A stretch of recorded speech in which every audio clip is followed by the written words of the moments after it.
चला तर आज मस्त अशी मच्छीचे 2 प्रकार आज आपण बघूया. तर सगळ्यात आधी ही तिखट मच्छी फ्राय बघा तुम्ही, किती छान दिसते. चवीलासुद्धा अगदी मस्त झालेली. ज्वारीच्या भाकरीसोबत किंवा बाजरीच्या भाकरीसोबत खूपच जास्त छान लागते. तुम्ही नक्कीच ट्राय करा. यामध्ये मसाले खूप कमी लागतात, साहित्य खूप कमी लागतं आणि तरीसुद्धा चवीला एक नंबर लागते ही मच्छी.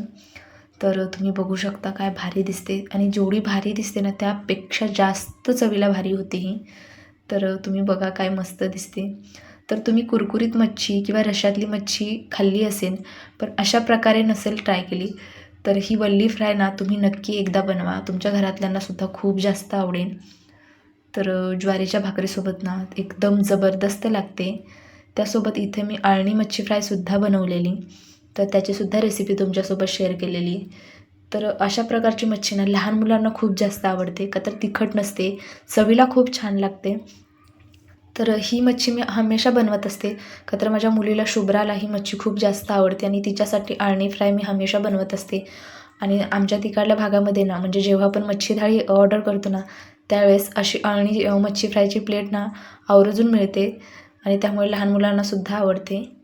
तर इथं मी 1 किलो मच्छी घेतलेली आहे. जे मासे असतात ना ते 1 किलो घेतलेत आणि हे तलावातले मासे आहेत आणि हे स्वच्छ धुवून घेतलेत. त्यानंतर थोडंसं ज्वारीचं पीठ टाकून आहे ना हे व्यवस्थित चोळून धुतले. आणि हे बघा आता मी काय केले ना थोडेसे तिखट फ्रायसाठी आणि थोडेसे अळणी फ्रायसाठी काढून घेतलेले आहेत. तर हे छोटे छोटे जे 2-3 मासे आहेत ना त्या मावशीने असेच टाकलेले. तर आता सगळ्यात आधी आपण हे मसाला बघून घेऊया. तर ह्यामध्ये खूप जास्त साहित्य लागत नाही. इथं मी लसूण घेतला आहे, अद्रक घेतली, कोथिंबीर घेतली आणि ओला नारळ घेतला आहे. तर इथे लसूण मी काढलेला आहे बघा. तर लसूण खूप कमी घेतला आहे मी. तुम्ही तुमच्याकडे जास्त असला तर घ्या, का तर आमच्याकडे लसूण खूप जास्त महाग आहे. आणि नारळ, आलं, लसूण आणि कोथिंबिरीचं वेगळं वाटण करणार आहे आणि पुन्हा थोडासा लसूण, आलं आणि कोथिंबिरीचं वाटण वेगळं बनवणार आहे. तर सगळ्यात आधी आपण जे अळणी फ्राय आहे ना त्याचं वाटण तयार करून घेऊया.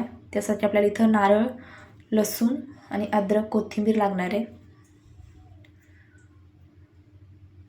तर थोडासा नारळ याच्यामध्ये घाला. म्हणजे नारळ नसला, खोबरं जरी असलं ना ते सुद्धा थोडंसं पाण्यामध्ये खिसून भिजत घातलं ना तरी त्याचंसुद्धा चव अगदी तसेच येते. जशी ओला नारळ घातल्यावर जर मच्छीची जशी टेस्ट येते ना, अगदी सुकं खोबरं जरी घातलं ना तरीसुद्धा खूप छान टेस्ट येते. तर इथं कढईमध्ये 2 चमचे तेल घातले. आता याच्यामध्ये हा मसाला टाकायचा. जे आपण हिरवं वाटण तयार केलं आहे ना ते याच्यामध्ये टाकलं आहे मी सगळं. आता हे छान मस्त परतून घ्यायचं आहे. गॅसची फ्लेम कमी ठेवायची. खोबरं खूप लवकर म्हणजे ना करपतं, त्यामुळे काय करायचं ना गॅसची फ्लेम कमी ठेवायची. आता यामध्ये ना जास्त मसाले पडत नाही, त्याच्यामुळे याच्यामध्ये मी फक्त थोडीशी धना पावडर घालणार आहे. हे बघा.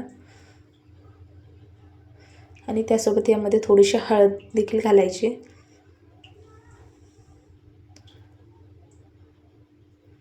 आणि याच्यामध्ये घालायचं आहे आपल्याला आता मीठ. कंटिन्यू हलवत राहायचं, नाही तर लगेच चिटकतं.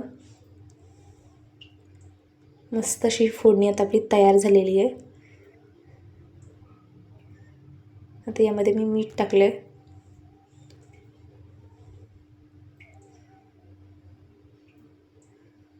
आता हे व्यवस्थित मस्त परतून घेतले. आता याच्यामध्ये आपल्याला हे मासे टाकायचे आहेत. आता हे छान सगळं व्यवस्थित परतून घ्यायचं. तुम्हाला हवं असेल, तुम्हाला वाटत असेल ना हे थोडंसं करपते, तर थोडंसं अर्धा कपच्या आसपास तुम्ही पाणी घालू शकता. पण मीठ घातलं ना तर मच्छीमध्ये पाणी घालायची गरज पडत नाही. झाकण ठेवलं ना त्या वाफेवर मस्त ह्याला थोडंसं पाणी सुटतं आणि त्यामध्ये ही मच्छी व्यवस्थित शिजली जाते. चला आता तिखट फ्राय बनवूया. तर यासाठी मी इथं सुद्धा 2 चमचे तेल घेतले, कोथिंबीर घातली. तर तुम्हाला मसाला दाखवते. तिथं घरगुती लाल तिखट घेतले, धना पावडर घेतली. त्यानंतर इथं मी घेतला आहे मटण मसाला आणि आपला कांदा मसाला घेतला आहे, हळद, मीठ. आता हे व्यवस्थित तेलामध्ये फ्राय करायचं आहे. गॅसची फ्लेम इथंसुद्धा कमीच ठेवलेली मी. हे बघा. त्यानंतर आलं, लसूण आणि कोथिंबिरीची जी पेस्ट तयार केली ना ती टाकायची यामध्ये आणि हे सुद्धा व्यवस्थित परतून घ्यायचं आहे. यामुळे ना याची टेस्ट खूप छान येते. यामध्ये तुम्ही चिकनसुद्धा बनवू शकता, ते सुद्धा खूप जास्त भारी होतं. आणि मच्छी तर ह्या दोन्ही मच्छीना बनवायला अजिबात वेळ लागत नाही, खूप लवकर होती. हे बघा, व्यवस्थित मसाल्यामध्ये कोट करून घ्यायचे हे.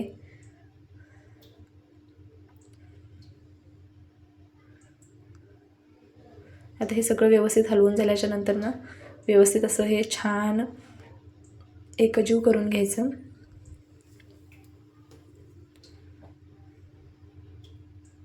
तर अशा प्रकारे ना मच्छी तुम्ही नक्की ट्राय करा आणि तुम्हाला रेसिपी कशी वाटली ना ते सुद्धा मला कमेंट करून सांगा. आणि चॅनलवर जर आपल्या नवीन असाल ना तुम्ही तर सबस्क्राईब करा. आणि तुम्हाला कशा प्रकारचे व्हिडिओ बघायला आवडतात ना ते सुद्धा मला तुम्ही कमेंट करा. मी नक्की तुमच्यासाठी प्रयत्न करेन तुमच्या आवडतीचे व्हिडिओ बनवण्याचा. तर इथं सुद्धा मी झाकण ठेवून ह्याची 5 मिनटं शिजवून घेणार आहे ही मच्छी. तर इथं आपला अळणी फ्राय तयार झालेले आहे. एकदम मस्त याचा वास येतोय. हे बघा किती छान दिसते, मस्त. चवीला ही खूप भारी लागते ही मच्छी. आणि मच्छी ताजी असली ना त्याची चव खरंच खूप छान येते. तर हे आपलं तयार झालेले. तर इथं तिखट फ्रायसुद्धा बघून घेऊया.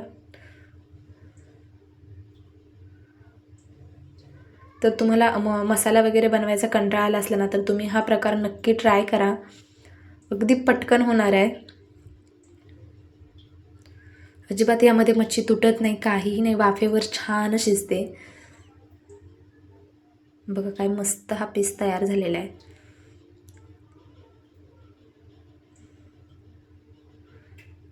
अगदी 5 ते 6 मिनटामध्ये ही मच्छी शिजून तयार होते. वेळ लागतो ते फक्त ही मच्छी साफ करण्यासाठी आणि धुण्यासाठी. बाकी बनवायला अजिबात वेळ लागत नाही. चवीला खूप जास्त छान होते. तर तुम्हाला ही रेसिपी कशी वाटली ना ते मला कमेंट करून नक्की सांगा. आपण पुन्हा अशाच एखाद्या छानशा व्हिडिओमध्ये भेटू. तोपर्यंत बाय.